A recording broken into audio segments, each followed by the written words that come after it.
9.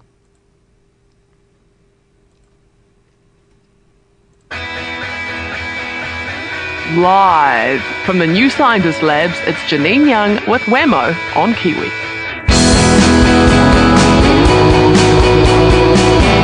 New Scientist Laboratories in Melbourne City today. It is Janine Young. Good morning, Janine. Good morning, Wammo. Right now, a couple of stories to get through. First up, sometimes small things make the big difference. Now, you're going to make us feel guilty, I think, now, aren't you? about the effects that we're all having on the environment.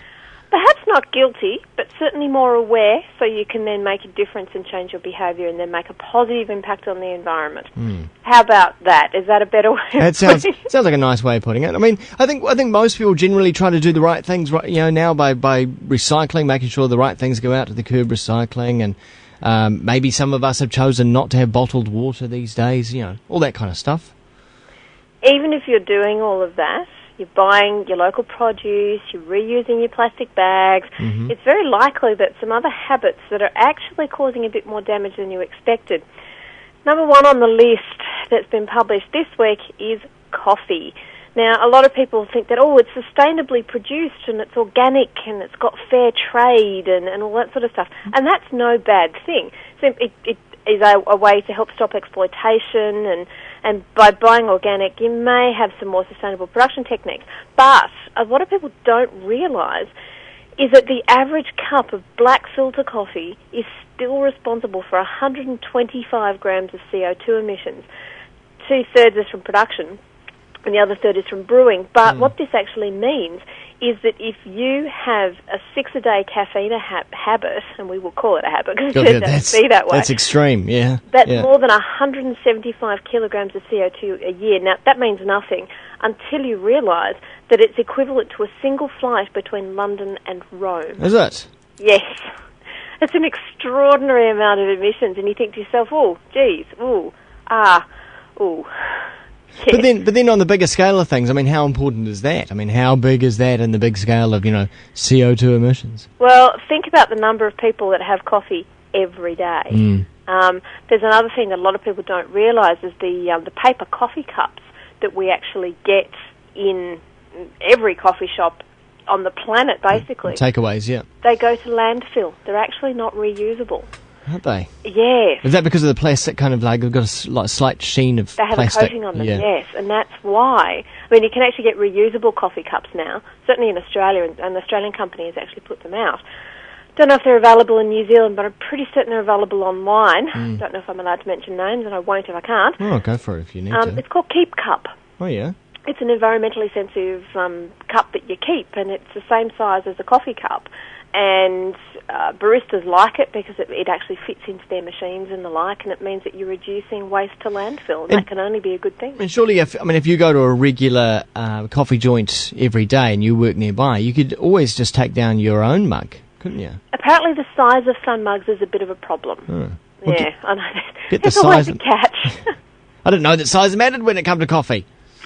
I don't drink a lot of it, so I was a little bit smug on that one, kind of going, I'm okay. Yes, that's one thing I'm okay on. However, when we move on to something like toilet paper, I think we're all guilty because none of us like a dirty backside. That has a whole bunch of other ramifications. Unless you live in India where you use your hand. Well, yeah. And a bucket of water. Well, you've got to keep clean. It's extremely important. There's other health ramifications if you don't. But a lot of the time, the loo paper, bog roll, whatever you want to call it, that's being used is not recycled. 1 in 5 rolls in Europe and Latin America, which are the biggest users, are, but in America it's 1 in 50 rolls, and here's some really staggering and scary numbers. The average American gets through 23 toilet rolls every year, and that adds up to more than 7 billion rolls for the country as a whole. Wow, that actually doesn't seem like much, 23 each.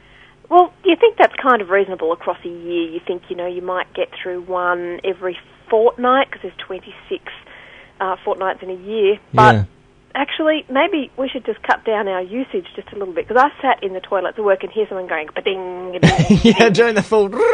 Exactly. It's just like an old-fashioned poker machine. And going, how much do you need? Ding, ding, ding, ding. I've been waiting for a chance to complain about that. I never expected it would be on Kiwi.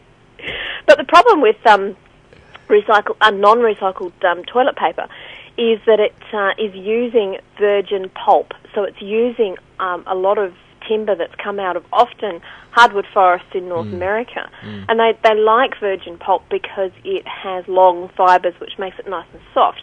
Every time you recycle, those fibres get a little bit shorter, makes it just a little bit harder. Yeah, funny enough, the one thing I learnt from the forestry degree that I didn't get, the wood that goes into making toilet paper is the highest grade. Where I had heard that before, actually, Yeah. and we're very particular about what goes near our backsides. Yeah. Very particular.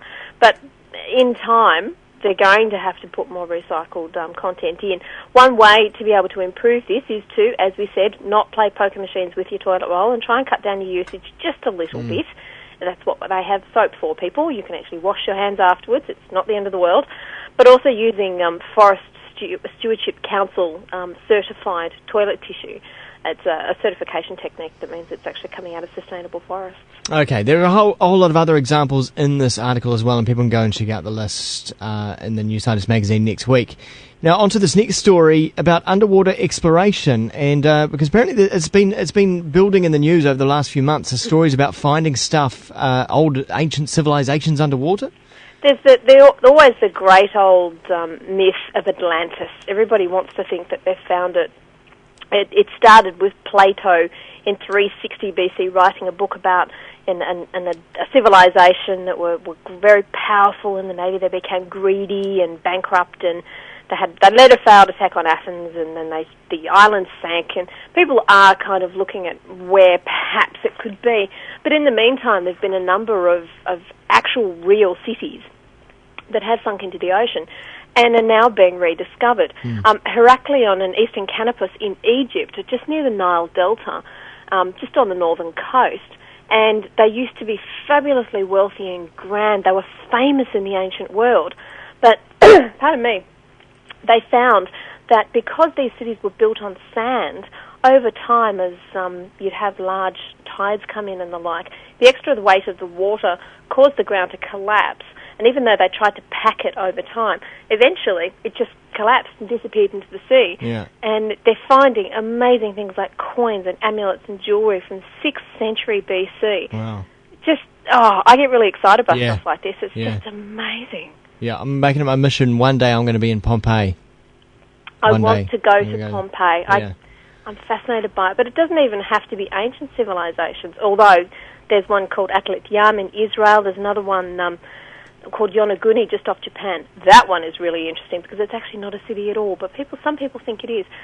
Port Royal, a place that we've heard about in films like Pirates of the Caribbean. It's a cigarette brand, isn't it? It was actually a real place. I had no idea. Right. But it was built on a sand spit, and it was built on piracy and privateering more than anything else. That much was true. There was an earthquake just before noon on the 7th of June in 1692, quite well documented. And it meant that the sand underneath the city liquefied. So it had no foundations anymore. And what happened is that the city literally went straight down. Yep, and apparently it means that you can actually move up to 15 metres without disturbing a brick in a building, and it just disappeared below the water. So it's intact? Pretty much, and just dropped? The contents that they're finding, because obviously you have underwater archaeologists going down quite regularly. Yeah. They've found stacks of pewter plates just as they were left. Wow. Charcoal in the hearth. Unfortunately, they also found 3 children under the walls, so it would appear that they were playing and then they got trapped underneath it. But in other cities, they've actually found people undisturbed in their graves. Potentially, there's a place in Greece called Pavla Petri that could have been the harbour from which the Romans left to go do battle in Troy. Sorry, the Greeks. Wow. Now, I mean, wow, they're actually Yeah. finding graves that are intact in places like this. How cool is that? That is amazing. I turn into a complete nerd when you start talking about archaeology. Well, there you go, Christchurch. There's something positive to look forward to. When the big one happens and the ground underneath you liquefies and you drop, at least you'll be intact under the water.